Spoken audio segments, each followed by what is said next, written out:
Christian life, ano?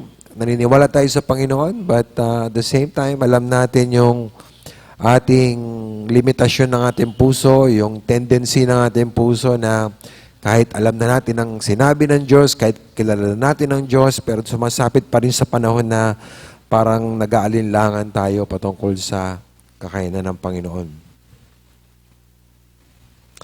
Ang ating pong babasahin ngayon ay galing po sa aklat ng Romans, chapter 5. Babasahin po natin ang first 8 verses ng Romans chapter 5. At ako po ang mauna, verse 1, tapos sasamahan po ninyo ako sa pagbabasa sa verse 2 at hanggang sa lahat ng makalawang talatay, sumama po kayo sa pagbabasa hanggang marating natin ang last verse, verse number 8. At sa ating pong pagbabasa ay hanapin po natin dito kung paano ba ipinadama, paano po ba ipinakita ng Diyos ang kanyang pag-ibig sa atin. Tumayo po tayong lahat sa pagbasa po ng salita ng Diyos, Romans 5, 1-8. Dito po sa church, Tagalog ang ating textbook na Bible. Ano? Pero syempre, kung meron kayong sarili ninyong mas gusto na basahin na Bible, English man or ibang dialect, you're welcome to join sa pagbabasa ngayong umaga. Verse 1. Kaya yamang tayo'y inaring ganap, ibig sabihin, diniklarang matuwid, pamamagitan ng pananampalataya, meron tayong kapayapaan sa Diyos, pamamagitan ng ating Panginoong Hesukristo. Sa pamamagitan niya ay nakalapit tayo sa biyayang ito na ating pinaninindigan at nagagalak tayo sa pag-asa ng kaluwalhatian ng Diyos.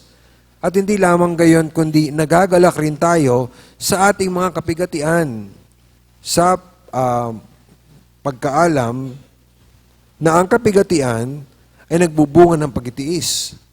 At ang pagtitiis ng pagkapatibay at ang pagkapatibay ng pag-asa. At hindi tayo binibigo ng pag-asa sapagkat ang pag-ibig ng Diyos ay ibinuhos sa ating mga puso pamamagitan ng Espiritu Santo na ibinigay niya sa atin.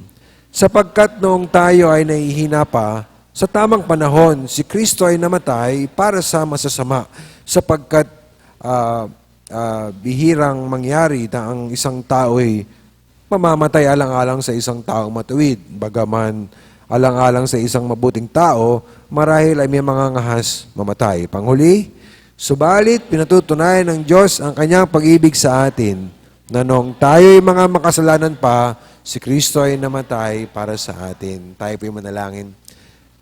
Panginoon, kami po'y nagpapakumbaba sa iyong harapan at pagpalain niyo po ang mga salitang nabasa namin at ngayon po'y pag-aaralan. Umihiling kami sa iyo ng lakas upang makapagbigay kami ng atensyon sa aming pong pag-aaral. Tulungan mo kami na gawin ito dahil mahal namin kayo. Gawin namin ito dahil alam namin na kailangan ito ng aming kaluluwa. Ito po'y pagkain ng aming espiritu.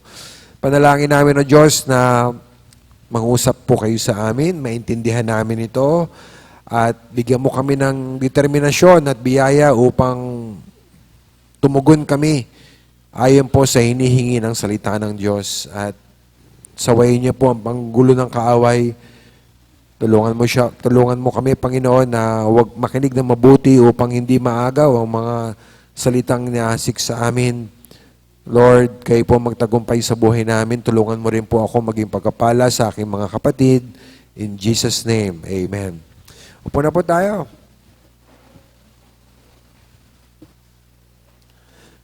Naalala ko po nung pandemic, nagkaroon kami ng aso. At masaya rin may aso, kaya lang meron din siyempre mga risk, meron ding panganib, siyempre pwede sila magpasa ng sakit. At naalala ko isang umaga habang nakikipaglaro ang aking anak na si Nathan sa aming aso. Malit pa nun si Jacob. Nakalmot siya dito. Parang konting lang.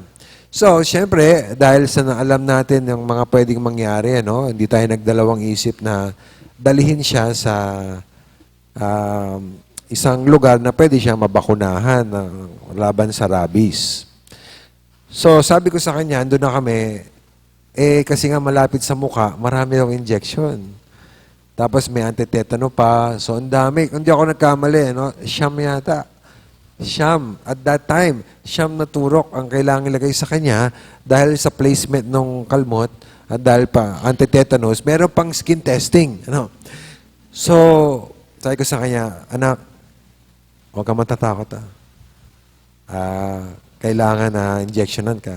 Okay. Bata pa, sinita. 11 siya ngayon, so maybe around 7 or 8 siya noon, mga ganun. Pero nung nandun na po yung mag-ganon sa kanya, natakot talaga siya. Natakot siya.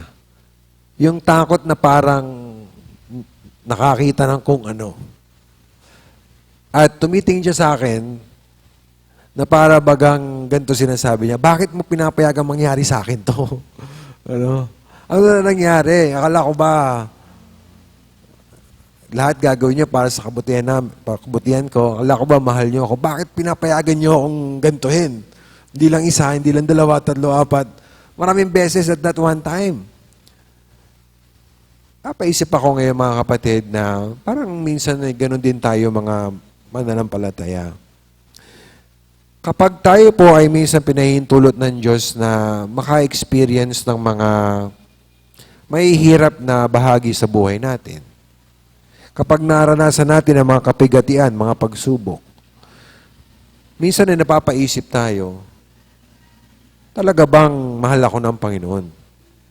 Alam niyo po mga kapatid, madali natin pagdudahan minsan ang pag-ibig ng Diyos sa atin kapag meron siya mga pinapahintulot sa atin na mahihirap na bagay.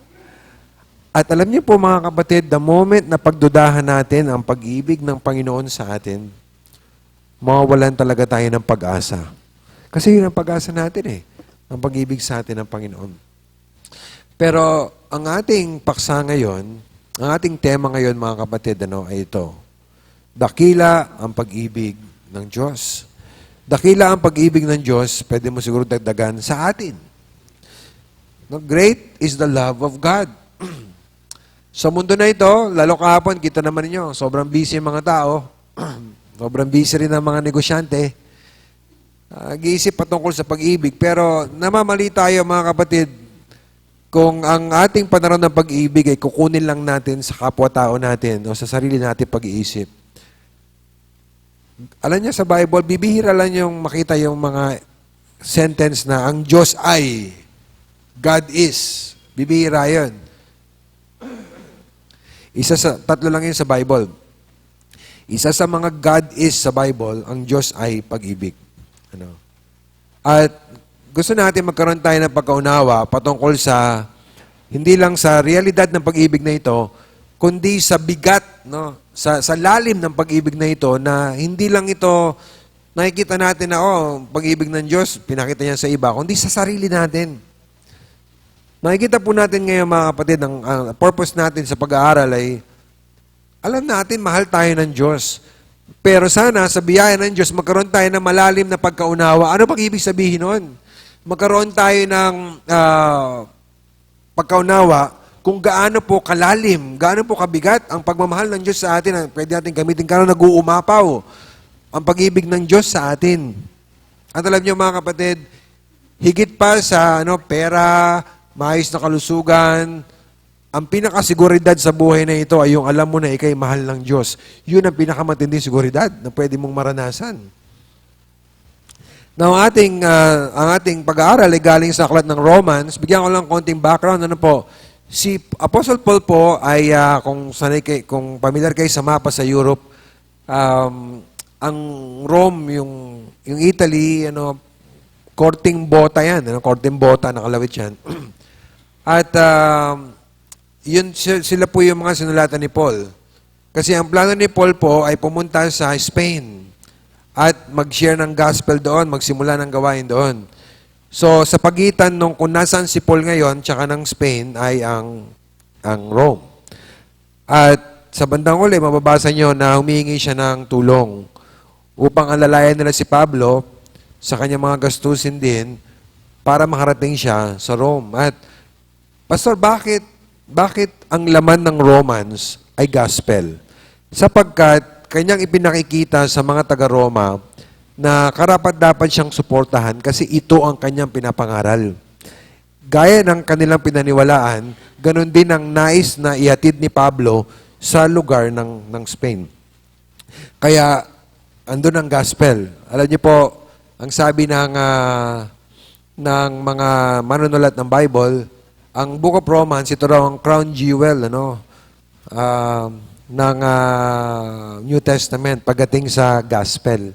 Ito ang pinakamalinaw, pinakamalalim na sulat patungkol sa kung ano ang gospel. Bakit ko kailangan maligtas? Paano ko maliligtas? Paano hindi maliligtas? Ano ang bunga ng pagiging ligtas?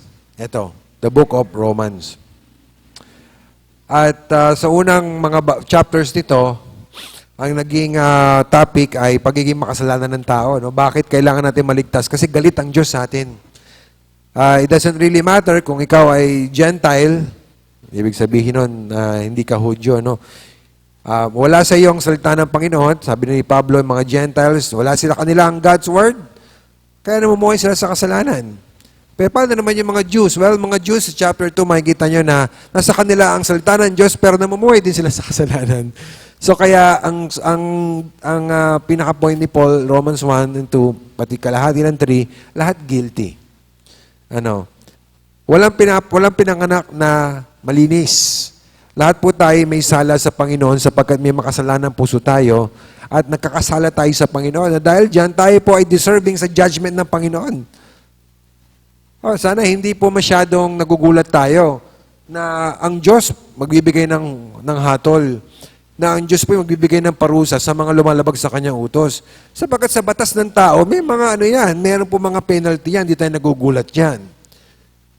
Ano po ba ang penalty sa Bible? Nakalagay po sa Biblia, ang penalty po ng ating mga kasalanan ay kamatayan. Sinabi po yan sa Romans 6:23, sa same book. Pero hindi lang kamatayan sa physical, no? Na ikaw ililibing o ikikremate. Meron pong ikalawang kamatayan sinasabi ng Bible, ito po yung pagpunta sa impyerno. Pag sabihin niyo, parang sobra naman ng Diyos, magdadala siya sa impyerno. Alam niyo, pag nagsasabi po tayo na labis ang Diyos sa pagkaparusa, hindi po natin nauunawaan kung gaano kabanal ang Diyos. Ayaw ng Panginoon ng kasalanan. May mga tao, hindi sila nag-share ng sinasabi ng Bible tungkol sa judgment kasi hindi nila rin sinashare yung sinasabi ng Bible tungkol sa holiness of God, pagiging matuwid ng Diyos at pagiging banal ng Panginoon. So, ang sinabi rin din sa aklat ng Romans, hindi ka maliligtas pamagitan ng pagsunod sa utos. Kaya yung mga Hudyo, very proud sila kasi they have the law. Pero sabi naman ni Paul sa kanila, you have the law, pero hindi naman yung sinusunod yung law. Ganun din. At alam niyo po ba mga kapatid, sa chapter 3, verse 20, sinabi doon na pamagitan ng pagsunod sa utos, walang maliligtas. Kasi guilty na tayong lahat mga kapatid. At saka ang purpose ng Lord, kung bakit, halimbawa may 10 commandments, hindi para gawin nating checklist, makapunta tayo sa langit, gagawin ko ito. No. Ang purpose ng law ay para ipakita sa atin na tayo po'y guilty sa harapan ng Diyos. How do we know we're guilty? Because alam natin yung law, alam natin yung na-violate natin. Bakit natin nalaman naman sa mga magsinungaling? Because sinabi ng law. So every time natitingin tayo sa mga utos ng Diyos, huwag tayo magkaroon ng kaisipan na gagawin ko lahat yan para masunod ko. Hindi. Ang purpose ng Diyos sa law ay para ipakita sa atin na nag-fail ka na. We failed na. Bagsak na tayo and guilty tayo sa harapan ng Panginoon. So, anong solusyon? Minsan, napapaisip tayo, bakit hindi na lang lahat dalhin ng Diyos sa langit tapos sa problema, wala na problema? Hindi pwedeng pong gawin ng Diyos yan. Para nyo na rin sinabi na ang gobyerno natin, lahat ng kriminal, palayain na lang natin. Ano palagay nyo doon? Of course, hindi tayo papayag doon, magkakagulo yun, di ba? At hindi yun ayon sa katuwiran. Ano mararamdaman ng mga tao na biktima yung pamilya nila? Ng mga pinaslang, mga ginahasa, mga dinakawan, kinamkaman ng property. Ano mararamdaman nila kung lahat papalayain na lang? Hindi patas. So, alam niyo po mga kapatid, hindi po pwedeng iligtas tayo ng Diyos kasi guilty tayo eh. Hindi niya tayo pwedeng iligtas ng ganun-ganun na lang na hindi po niya ikukompromiso ang kanyang hustisya at ang kanyang kabanalan. Solusyon, Jesus Christ. Alam niyo po ba na dumating si Jesus Christ, siya po'y nagkatawan tao. Bakit po siya nagkatawan tao? Kasi ang kabayaran ng kasalanan, kamatayan. Kung ililigtas niya tayo, kailangan niya mamatay. At siya nagkatawan tao para magkaroon siya ng katawan na pwedeng ipako sa krus, katawan na pwedeng mabayubay, magdusa doon sa krus, katawan na pwedeng saksakin, lagyan ng koronang tinik, para sa atin. At ang sabi po sa Romans chapter 3, dahil sa ginawa ni Jesus Christ, napawi ang galit ng Diyos. Galit ng Diyos sa ating mga kasalanan, pero ang inihingi ng Panginoon, magtiwala tayo kay Jesus. Hindi lang maniwala tayo sa Kanya, kasi ang mga demonyo naniniwala rin kay Kristo. Ang ibig sabihin naman ng palataya, magtiwala tayo na yung Kanyang kamatayan sa krus at ang Kanyang muling pagkabuhay, ang tanging solusyon para ang Diyos ay mapatawad ako kahit na guilty ako at hindi niya maisaalang-alang yung Kanyang kabanalan at pagiging matuwid. Wala nang ibang solusyon. Wala nang ibang paraan para mapatawad tayo sa matuwid na paraan, maliban na lang nakilalanin natin na si Kristo ang pumalit sa atin doon sa krus ng Kalbaryo upang hindi na natin danasin pa kahit isang saglit ang apoy ng impyerno sapagkat pinagbayaran ni Jesus ng minsanan ang lahat ng ating kasalanan doon sa krus ng Kalbaryo. And the rest of Romans, ang topic ay, ngayon kung mananampalataya kay Kristo, ang mangyari sa iyo, ikaw ay idideklara ng Diyos na matuwid. Not guilty anymore. Dideklara ka ng Diyos na matuwid. Pastor, guilty ako kasi binayaran na ni Jesus ang iyong kasalanan. Ang tawag natin doon sa theology, justification, pag-aaring ganap. Kung ikaw ay nanampalataya na sa Panginoon, ang posisyon mo sa Panginoon, kung gaano katuwid si Jesus, ganun kakatuwid sa harapan ng Diyos Ama. Ikaw ay diniklara na matuwid, salamat sa Panginoon. Yung ating mga kasalanan, sobrang dami, sobrang dumi, lahat iyon pinatawad ng Panginoon at diniklara tayo matuwid dahil sa ginawa ni Jesus Christ. Meron ka bang katiyakan sa puso mo na kung sakaling harap ka sa Panginoon, alam mo na ikay diniklara ng matuwid, ikaw ay isa sa piling niya at hindi parurusahan. Huwag mong isapalaran ng iyong kaligtasan. Si Jesus Christ ang tanging paraan. Kung mananampalataya ka sa Kanya, dideklara ka ng Diyos na righteous. Not because ang kasalanan mo hindi inintindi ng Panginoon, but because ang kasalanan mo, binayaran ni Jesus Christ. Now, the rest of Romans, papaliwanag sa iyo, dahil ikaw ngayon ay inaring ganap, ikaw ngayon ay diniklara matuwid na anong meron ka, anong mga blessing ka. Well, tingnan niyo po sa chapter 5, yan ang simula yan, chapter 5 verse 1.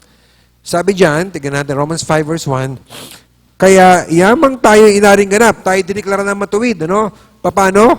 Pamagitan ng mabuting gawa? No. Pamagitan ng reliyon? Hindi ho. Kaya yamang tayo inaring ganap sa pamagitan ng pananampalataya. Pananampalataya sa Panginoong Hesus na siya lang ang paraan para maligtas tayo. Anong meron tayo? Kapayapaan sa Diyos. Hindi ibig sabihin na peace, meron kang peace na panatag ka, kundi ibig sabihin, kasi dati kaaway natin ng Diyos, mababasa niyo yan sa Romans 5 verse 10. Kaaway natin ng Diyos, bakit po? Wala kasalanan ng Panginoon. Tayo po ang lumalaban sa Kanya. Siya ang hari, nagre-rebelde tayo. Kaaway natin ng Panginoon. Pero alam niyo po, dahil sa ginawa ni Jesus Christ, isa sa mga blessing noon, hindi lang tayo patungo sa langit, kundi tayo po ay meron ng peace with God na ipagkasundo na po tayo sa Panginoon. Na wala na yung galit ng Diyos sa atin. Sinabi diyan sa pamamagitan ng ating Panginoong Hesus, mga minamahal, mga kasama, there is no other way.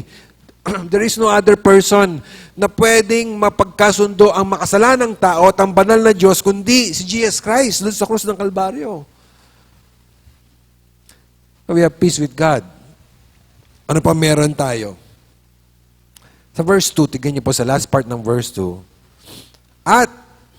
so we have peace with God, at ito pa, dahil tayo inaring ganap na, alam na natin dahil kay Jesus Christ, ideklara tayo matuwid, at nagagalak tayo sa pag-asa ng kaluwalhatian ng Diyos. Di ba sabi sa Romans 3, We fall short of the glory of God. Hindi natin naluluwalhati ang Panginoon.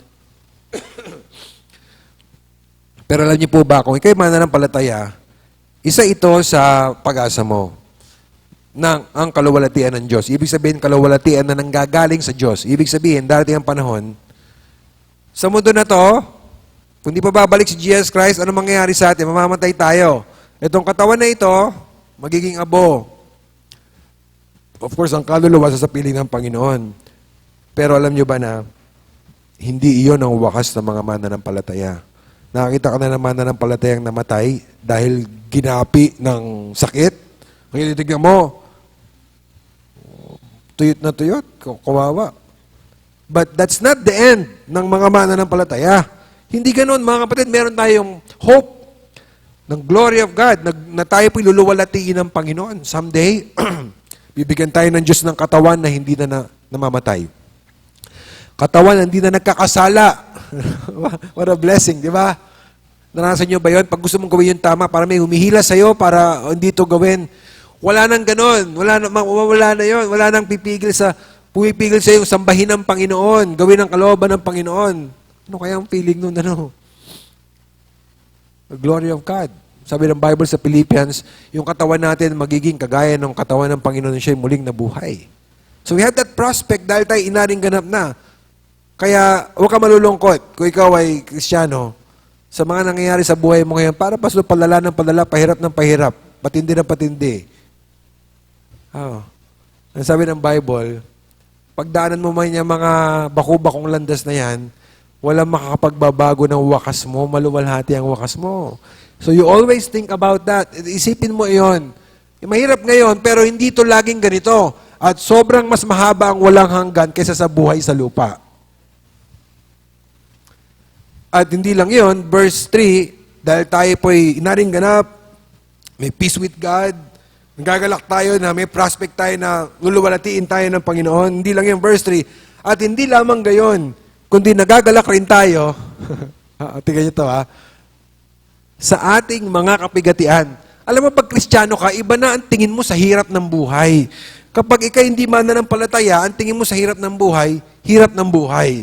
Na sana wala. Kasi hindi mo naiisip na may layunin na yun para sa'yo. Ano? Pero tayo mga mananampalataya, dahil nga alam na natin kung ano ang wakas natin, ano man ang sapitin natin dito, pwede tayo magalak hindi lang sa mga masasayang bagay, kundi pati sa kapighatian, sa mga pressures of life, sa affliction, sa difficulty sa buhay. Now, hindi tayo binitin ng Diyos. Magalak kayo pag nagsasuffer kayo. Hindi ibig sabihin nito na we enjoy pain. Because we don't. Di ba? Hindi tayo tinawag ng Panginoon para maging mga tao na manhid sa pain at walang karapatang umiyak, masaktan. No. Pwede tayo magkaroon ng kagalakan despite pain kasi may alam tayo. Tingnan niyo po yung text. Sa pagkaalam na ang kapigatian ay nagbubunga ng pagtitiis, God has a purpose. Ang ating mga nangyari sa atin, hindi po ito random na sirkumstansya ng halo-halo. Hawak tayo ng mabuti, mapagmahal na kamay ng Panginoon. Merong dulo. Hindi tayo para tayong dinuduyan ng hangin kung saan tayo dalhin. Merong patutunguhan. Pati yung mga pagsubok na naranasan natin. Sa pagkaalam ng kapigatian ay nagbubunga ng pagtitiis. Tinutulungan tayo ng Diyos na magtiis. Ayaw natin magtiis, tutulungan tayo ng Diyos magtiis. By the way, yan ay ibig sabihin ng endurance. Siguro lahat tayo nag-pray na mag-grow spiritually, di ba? Ano yung sabihin ng grow spiritually? Part of what it means na mag-grow ka spiritually, matuto tayo magtiis. Kasi ang immature hindi marunong magtiis. Paano tayo tuturuan ng Diyos na magtiis? Kapigatian. Paano mo ma-practice ang pagtitiis kung wala ka naman pagtitiisan? Di ba? So, pag-isipin mo, ayaw natin ng pain, pero kailangan natin ng pain.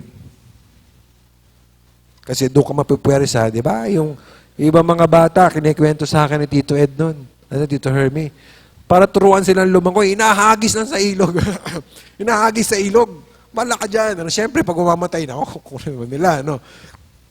So natuto sila na mag-swim dahil nalagay sila sa sitwasyon na kailangan nilang gumanon. So because we know na ang kabigatian nagbubunga ng pagtitiis. At kapag natuto tayo magtiis ng pagkapatibay, sabi sa ibang version, proven character. Sa King James, experience. Pero yung word na yan, ang idea niyan ay magkakaroon ka ng, yun nga, nakikita mo, nadidevelop na, nakikita mo totoo ang pananampalataya mo. Napapatunayan mo tunay ang pananampalataya mo. Ano? Habang nagtitiis ka, nakikita mo yung gawa ng biyaya ng Diyos sa puso mo. Kasi wala nang paliwanag bakit nakatayo ka pa, maliban sa biyaya ng Diyos. At ang pagkapatibay, kapag nagtitiis ka, despite ng hirap, nakikita mo na totoo yung kaligtasan tinanggap ko sa puso ko nag-work ang Lord, anong meron ka ngayon? Last part ng verse 4, at ang pagkapatibay ng pag-asa, then you get the hope. Nakita niyo po rito mga kapatid, yung parang hindi ganito di ba? We start with affliction, we end with hope. Kita niyo? Di ba, ano nawawala sa'yo kapag nahihirapan ka? Hope. Pero ang plano ng Diyos pala, nagsisend siya ng affliction para bigyan ka ng hope, para malirealize mo yung hope mo. How? Because natuto ko mag-endure, nakita ko totoo yung faith na tinanggap ko, ang work ng Lord sa buhay ko, and therefore I have hope. Now, tuloy lang natin. Sinabi dito, verse 5. Pinaliwanag sa verse 5, bakit may hope ka? Sabi diyan, hindi tayo binibigo ng pag-asa. Sapagkat ang pag-ibig ng Diyos ay ibinuhos. Ano yung ibinuhos? Hindi lang nilagyan ka. Binuhusan ka ng hanggang umapaw. At hindi lang tayo binibigo ng pag-asa sapagkat ang pag-ibig ng Diyos ay binuhos sa atin. Naranasan mo to? May trial ka, nahihirapan ka, umiyak ka, nasaktan ka. Pero hindi ka nagdududa sa pag-ibig ng Diyos sa'yo. Mas lalo mo nadarama ng pag-ibig ng Diyos sa'yo. Alam mo kung bakit? Kasi gawa yun ng Holy Spirit. Sinabi dyan, ibinuhos sa ating mga puso, pamamagitan ng Espiritu Santo, na ibinigay sa atin, yung pag-ibig ng Diyos. Inilagay ng Diyos sa puso natin, yung kasiguraduhan ng kanyang pag-ibig sa atin, pamamagitan ng Holy Spirit na nangungusap sa atin. So, sinabi niya na may pag-asa ka at yung pag-asa mo nakaugat din ito sa dakilang pag-ibig ng Diyos sa iyo. Ngayon, bakit sinabi dito ni Paul na ibinuhos sa ating puso ang pag-ibig? Ganun karami ang nilagay ng Diyos sa puso natin para ma-realize natin mahal natin siya. Paano ba ang pag-ibig ng Diyos? Well, yun yung sinasagot ng text natin. Okay? Paano pinakita ng Diyos na dakila ang kanyang pag-ibig sa atin? Dagyan niyo po yung verse 6. Ang unang salita ng verse 6 ay sapagkat. Kasi pinapaliwanag niya yung sinabi niyang overflowing love of God na nilagay ng Holy Spirit sa heart natin.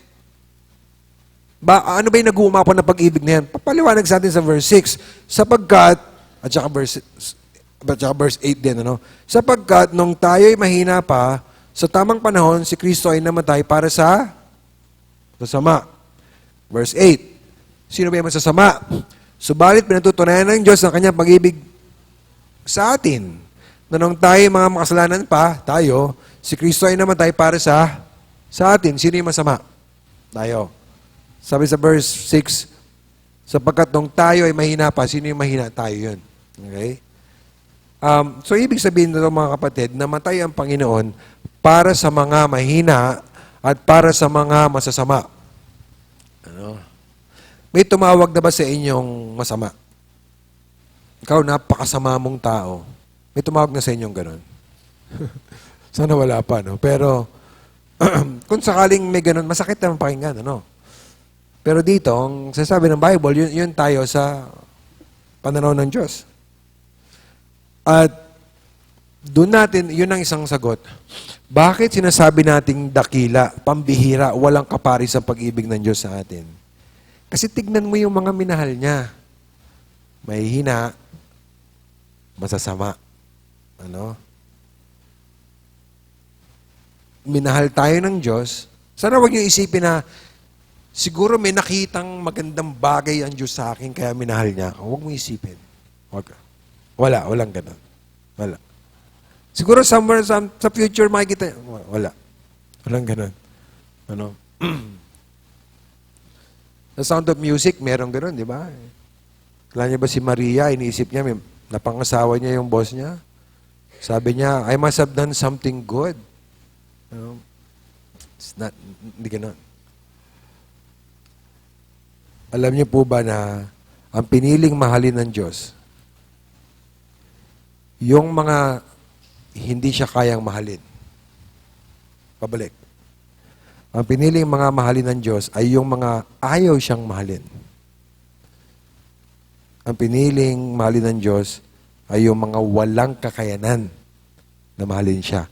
Hindi nagmamahal, ayaw magmahal, di kaya magmahal. Kapag nakita ka ng isang tao, minamahal niya, yung mabait din sa kanya, basic, pangkaraniwan yan. But ang pag-ibig ng Diyos, para mahalin mo, yung ayaw kang mahalin, hindi ka kayang mahalin, at hindi ka minamahal ngayon, yun ang dakilang pag-ibig. First point. Bakit dakilang pag-ibig ng Diyos? Kasi pinili niya tayong mahalin noong panahong pinaka hindi tayo karapat-dapat. Madali magmahal kung minamahal ka rin, di ba? Madali maging mabait kung mabait din sa'yo. Pero yung mahalin mo, yung mga taong hindi karapat-dapat, yun ang napakahirap talaga yun, mga kapatid. Alam niyo po, pinapahiwatag sa atin yan, wala sa atin ang karapat-dapat na mahalin ng Diyos. Diba? Minsan sinasabi natin, I do not deserve this. Pag may nangyaring mga kapatid, we do not deserve anything from God. Wala tayong sa claim sa Panginoon. Because tayo po'y masasama. Later on, sasabihin ng Panginoon, verse 10, tayo mga kaaway. Tayo po'y mga makasalanan, mga rebelde sa harapan ng Panginoon. We do not deserve ang pag-ibig ng Diyos. Minsan ang mga tao, they just claim na parang ang pag-ibig ng Diyos, they take it for granted na, yeah, of course, siyempre Diyos siya. Tawa ko, mamahalin niya talaga ako. Mga kapatid, God's love is free. Walang pumilit sa Kanya. Walang pumilit sa Kanya dahil sa'yo. Yun ay kusang loob ng Panginoon. So bakit tayo undeserving? Verse 6. Si Kristo ay namatay para sa masasama. Point A, kasi tayo ay masasama. Sakit, no? Masamang tao tayong lahat sa paningin ng Diyos. Even the best of us, yung mga iba medyo mas mabuti kumpara sa iba. Sa paningin ng Panginoon, lahat tayo masasama. Sinabi nga ng Panginoong Yesus, bakit mo ko tinatawag na mabuti? Walang ibang mabuti kundi ang Diyos. Alam niyo po ibig sabihin ng word na ungodly? Medyo mas masakit pa din pakinggan. Walang galang. Walang galang. Irreverent. Impious. Yung word na yan, ginamit sa New Testament para i-describe yung mga nakatira sa Sodom at Gomorrah. Yung word na yan ginamit para i-describe yung mga tao nung panahon ni Noah.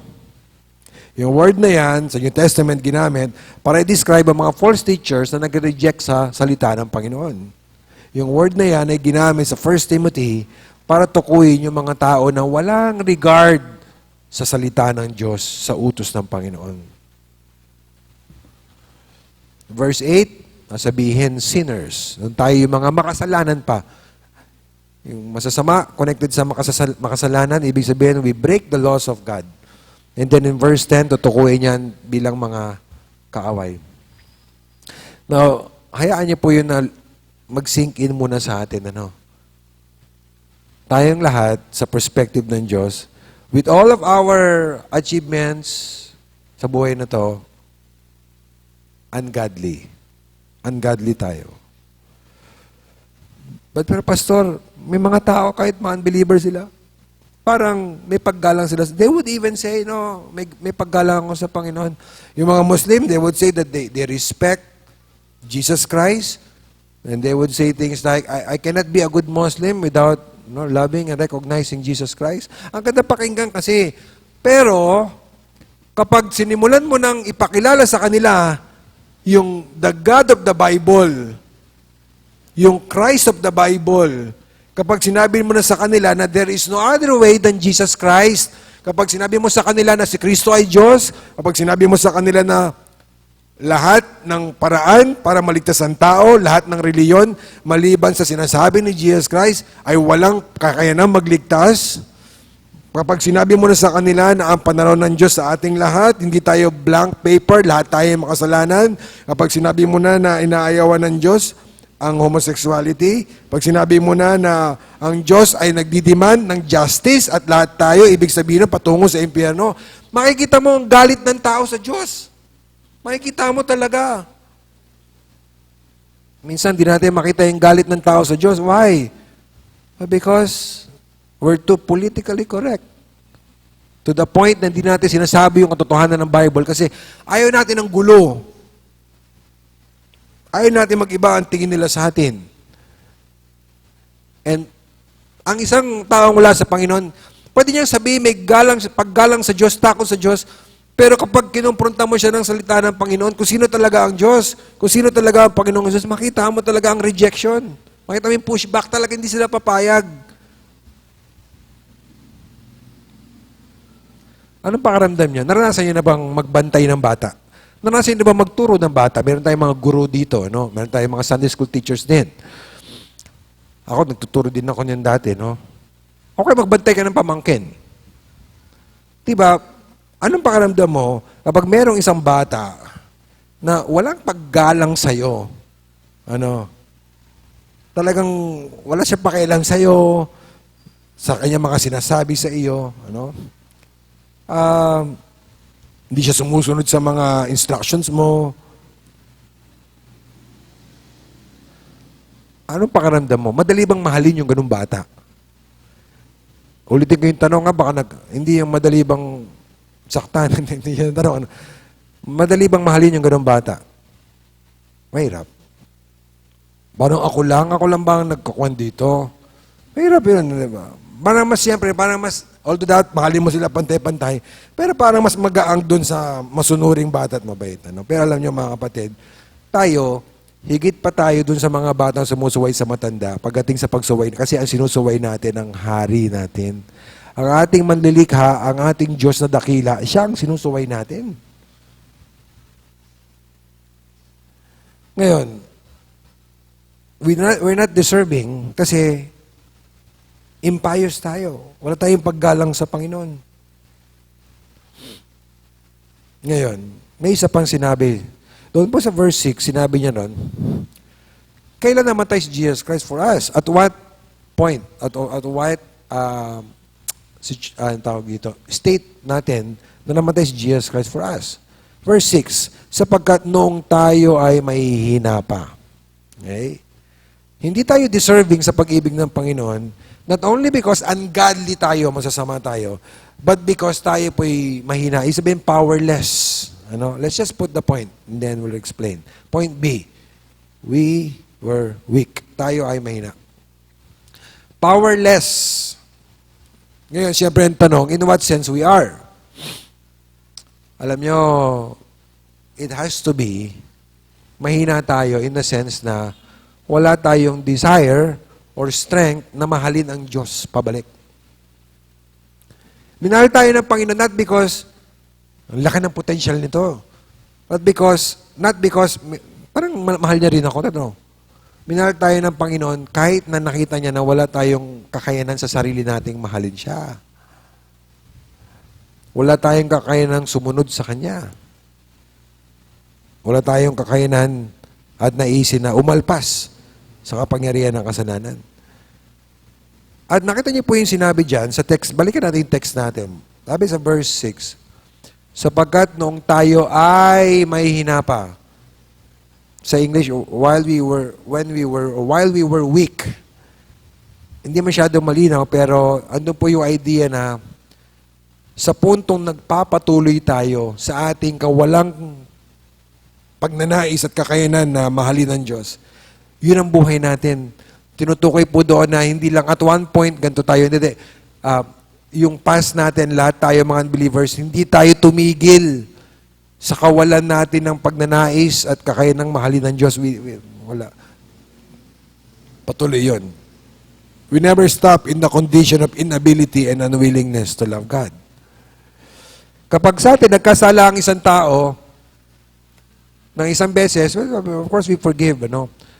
Pero kapag maraming beses na, dati nung nandun pa ako sa grad school, tumutulungan ko sa isang church na ang salita nila, mga Espanyol lang salita ron, mga Hispanic people na nandun.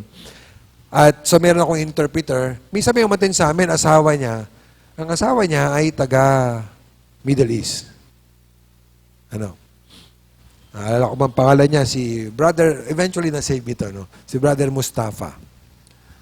So sinasabi ko, kung ang topic namin forgiveness, sa Tagalog na lang, kung nagkasala sa iyo ang kapitbahay mo, ano gagawin mo? Lahat sila, forgive.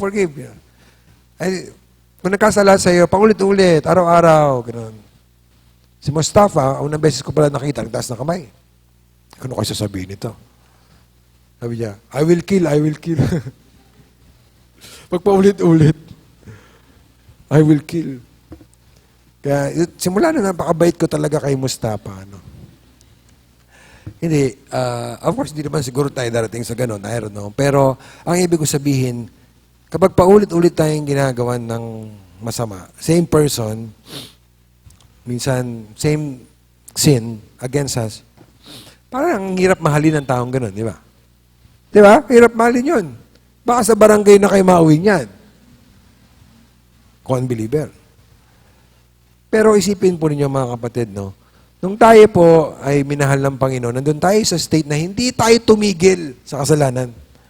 Hindi tayo tumigil sa hindi pag-ibig sa Panginoon at ayaw natin mahalin ang Panginoon. God loved us when we were constantly unable and unwilling to love Him back. Undeserving talaga. Okay. Bakit dakila ang pag-ibig ng Diyos? Sapagkat ibinigay niya ito noong panahon na sobrang hindi tayo deserving. Application. Isipin mo, pinili tayo ng Panginoon na mahalin niya tayo kahit hindi tayo deserving. So, ang kanyang pag-ibig sa atin, hindi nakadepende sa ating pagiging kaibig-ibig. It does not depend on our loveliness. Noon, how about now? Somehow we think na mas lalo ako mamahalin ng Diyos if I do this or that.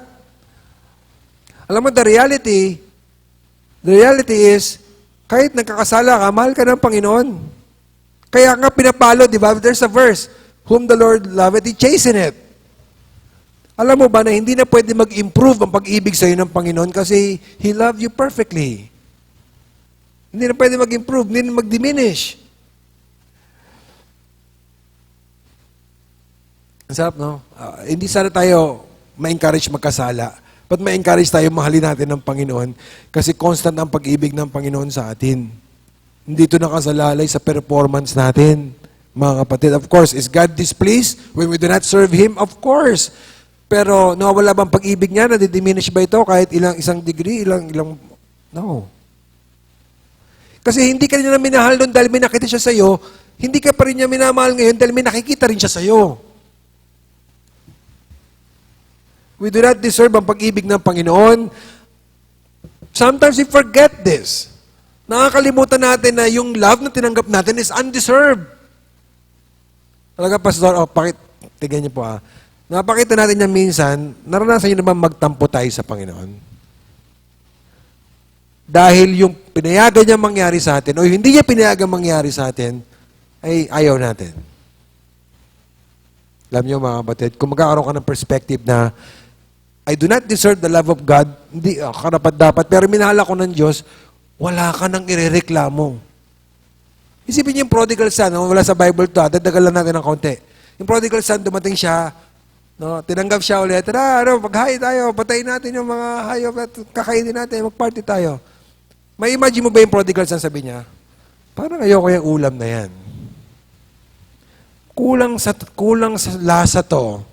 Palitan nga, ayoko nitong tsinelas na binigay sa akin. May imagine niyo yung prodigal son na gano'n?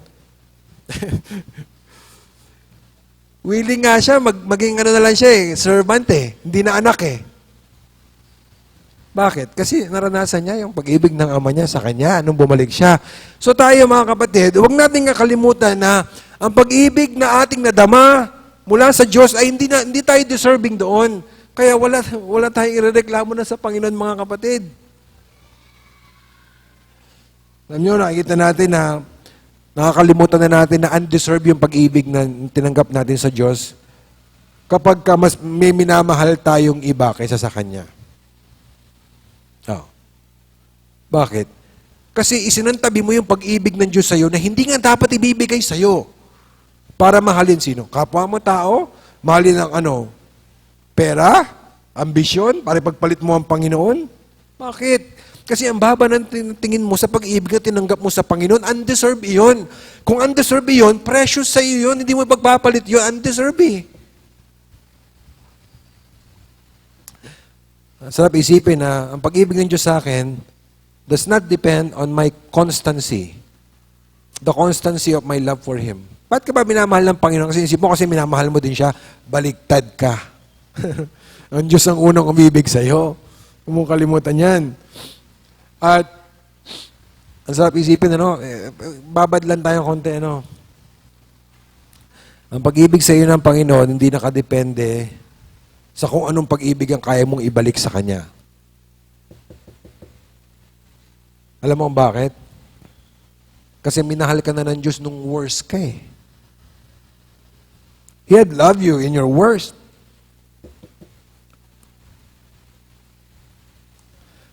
Anong gagawin mo dito sa overwhelming love of God? Undeserved, overwhelming love of God. Ang right response is to love the Lord your God all your heart, soul, might. Sana maging mahirap sa atin na ipagpalit ang Panginoon. Kasi yung pag-ibig niya sa atin is undeserved. Hindi ko alam kung meron sa atin dito na palayo ka na sa Panginoon. Sana manumbalik ka. Manumbalik ka sa Diyos na hindi nabawasan ang pag-ibig sa iyo kahit na nung tumalikod ka sa Kanya. Balik ka sa Panginoon. Minahal ka niya kahit di mo deserve. Nais ng Diyos na bumalik ka. At ibigay mo ang unang pag-ibig mo muli sa Kanya. So, dakila ang pag-ibig ng Diyos dahil sa minahal niya ay mga undeserving, pero may another reason pa. Verse 7. Sapagkat, paliwanag na naman to, sapagkat bihira mangyari na ang isang tao ay mamamatay alang-alang sa isang taong matuwid. Sangayon kayo doon? Mahirap, ibigay mo ang buhay mo para sa ibang tao, mahirap yan. Bagaman alang-alang sa isang mabuting tao, marahil ay may mga ngahas na mamatay. So para lang mas maunawaan natin ang dakilang pag-ibig ng Diyos, ikunumpara niya ito sa pag-ibig ng tao. Handa ka bang mamatay para sa kung kani-kanino lang? Siyempre hindi. Ang hirap ibigay ang buhay. Dati meron ako, nagdadrive ako, binusinahan ko, magkasintahan siguro yun. Yung lalaki, tinulak yung babae. Tapos ito yung ganun. Hindi ko alam ang nangyari pagkatapos ito. Diba? So, ano ang point ng dalawang statement na binasa natin kanina? Very few people, konting-konting tao, magiging willing silang mamatay para sa iba, at gagawin lang nila yun, kung yung di pagkaalayan nila ng buhay, ay sinabi righteous, mabuti, or good. Ibig sabihin, may napapala sila. Parang sabi ng ibang translator, benefactor. So, ibig sabihin, sobrang konti ibigay ng buhay para sa kapwa niya. At kung may mangyayari man yun, para lang doon sa mga sobrang babait siguro. In contrast to that, verse 8, subalit, pinututunayan ng Diyos ang kanyang pag-ibig sa atin. Sa last part, si Kristo ay namatay para sa atin. Kailan niya ginawa yun? Noong tayo'y mga makasalanan pa. Minahal tayo ng Panginoon while we were yet sinners, actively rebelling against God. Point number 2, bakit dakila ang pag-ibig ng Diyos? Kasi minahal niya tayo sa paraan na hindi natin gagawin sa iba. Alam mo, yung pag-ibig na pinakita sa inyo ng Diyos, hindi mo kayang gawin sa iba yan. Pinag-usapan natin yung hindi Kristiyano. No? Of course, Kristiyano na tayo. We're called upon to love the brethren and to be willing to lay down our lives for the brothers and sisters. Sabi sa 1 John. Pero isipin mo, pangkaraniwan tao, para maunawaan mo gano'ng kadakila ang pag-ibig ng Diyos, yung pag-ibig niya, hindi mo kayang gawin sa iba. Alam nyo, hindi na natin kayang bilangin pa ang mga kasalanan na ginawa natin laban sa Diyos bago tayo maligtas at pagkatapos nating maligtas. Pero, pinipili pa rin niyang mahalin tayo. Ang pag-ibig ng Diyos, walang kaparis. Walang kaparis. It is like no other. Kapag sa level na to, hindi ka na kayang mahalin ng Diyos, mamahalin ka ng tao, mamahalin ka pa rin ng Diyos. Ano? So, huwag natin pagdudahan ng pag-ibig ng Diyos sa atin. Kasi kung meron tayong pagdudahan ng pag-ibig, yung pag-ibig natin, ang pagdudahan natin, pag-ibig natin sa Kanya, hindi yung pag-ibig niya sa atin. At yung pag-ibig ng Panginoon ay example para sa atin. Di ba?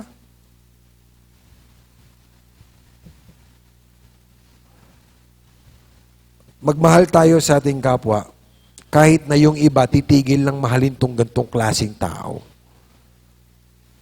Patuloy tayo magpasensya sa ating mga anak.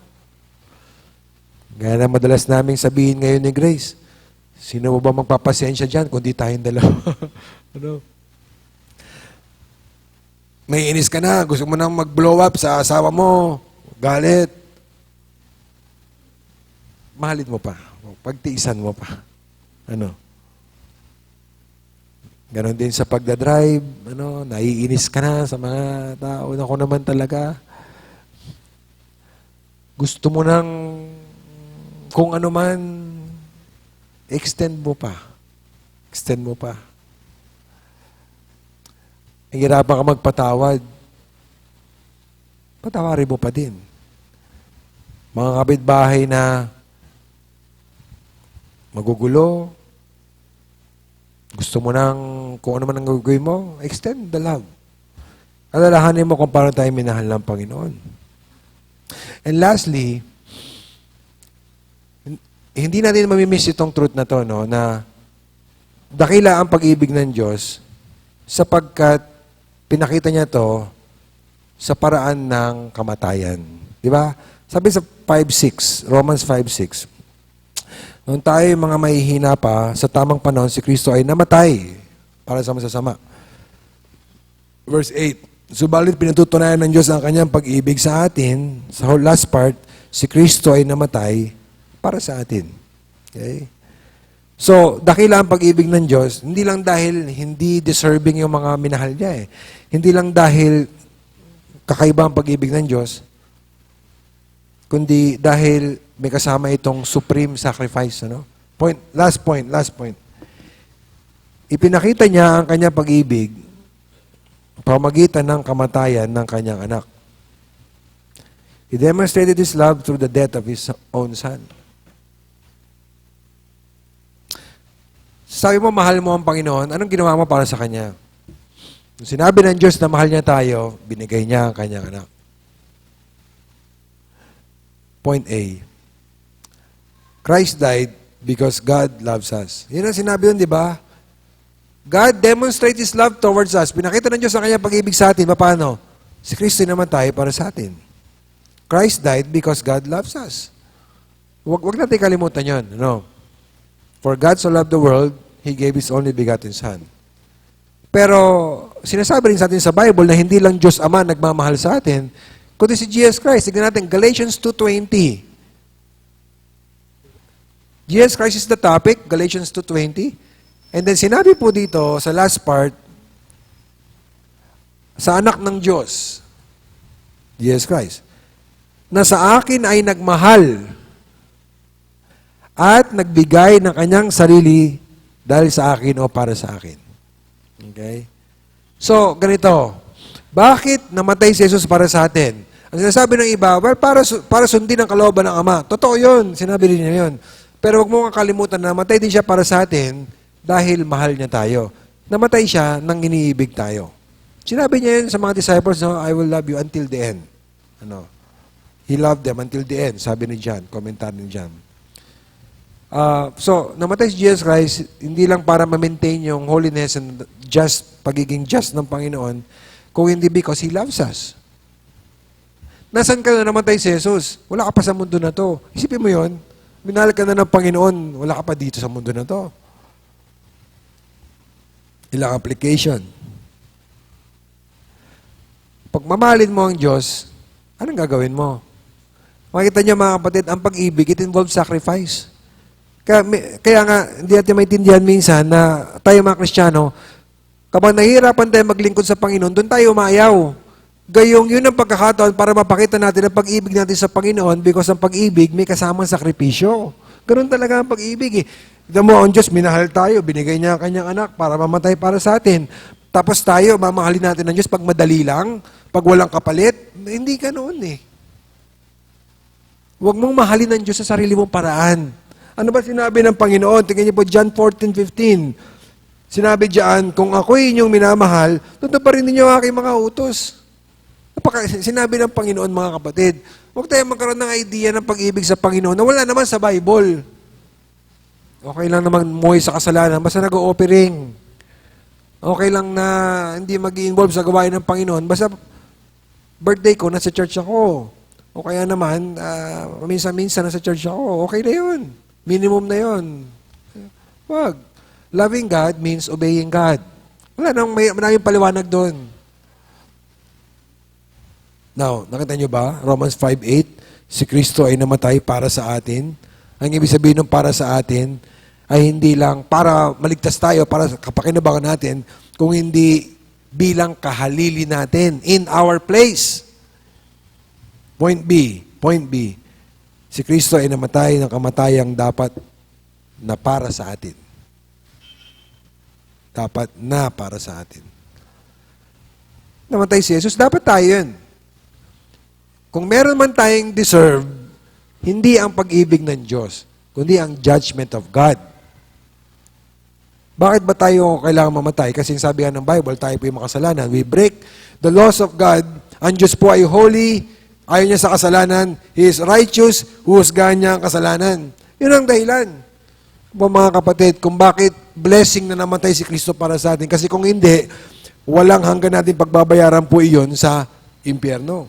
Ang sabi ng Bible, may pangalawang kamatayan, di ba? Revelation 21:8, makita natin, binanggit niyan listahan ng mga makasalanan.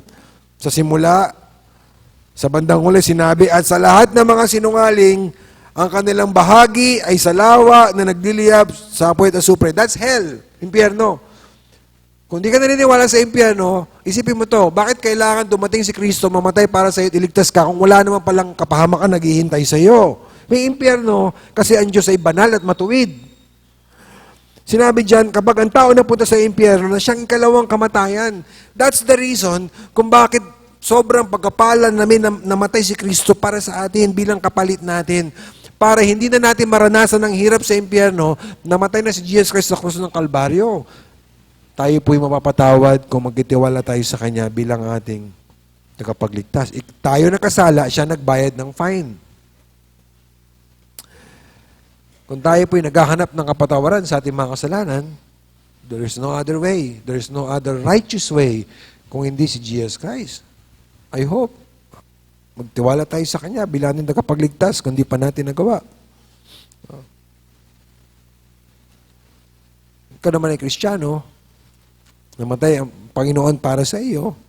Kaya dapat i-reserve mo ang iyong highest affection para sa Panginoon. Yung pinakamamahal ng buhay mo, walang iba kundi ang Panginoon dapat. Ano?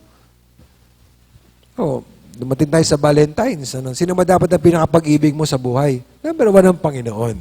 Diba? Pangalawa lang ang asawa. Ano yun? Nung minahal tayo ng Diyos, pinatunayan niya ito by dying for us.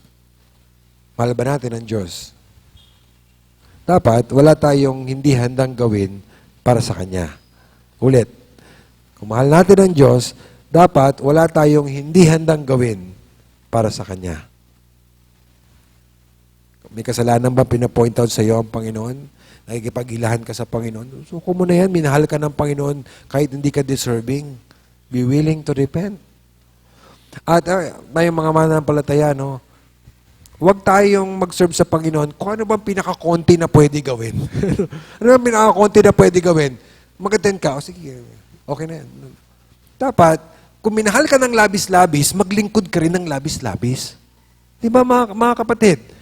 Do not be a minimum Christian. Serve the Lord as much as you can. Ano makakaya mo?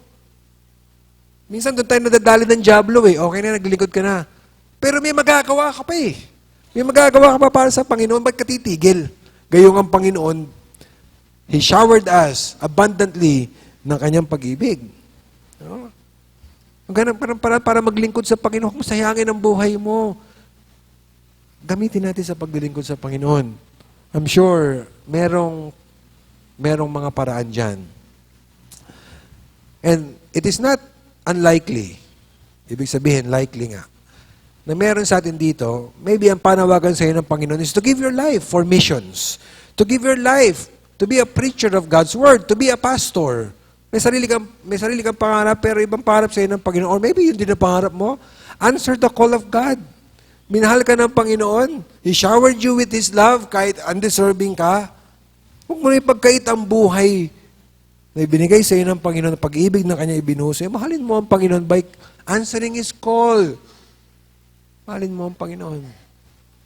Nakailangan pag-ibig ng Diyos. Undeserving yung mga minahal niya. Unique yung pagkapakita niya ng love. Hindi ko kayang gawin yan sa kapwa ko. And thirdly, dahil sa supreme expression, sukdulang pagkapakita ng pag-ibig, ibinigay niya ang buhay ng kanyang tanging anak. As we close, tandaan niyo ito mga kapatid. Kapag naninimbang kayo, kanino ba ako makikinig? Sa tao o sa Diyos? Sino ba ang pagbibigyan ko? Tao o Diyos? Pag naninimbang ka, tandaan mo to. Walang ibang namatay para sa iyo para maligtas ka, kundi si Jesus Christ. Ibigay mo ang loyalty mo sa Kanya. Minahal ka niya ng labis-labis kahit hindi tayo karapat-dapat. Let's pray. Lord, salamat po sa iyong pag-ibig sa amin.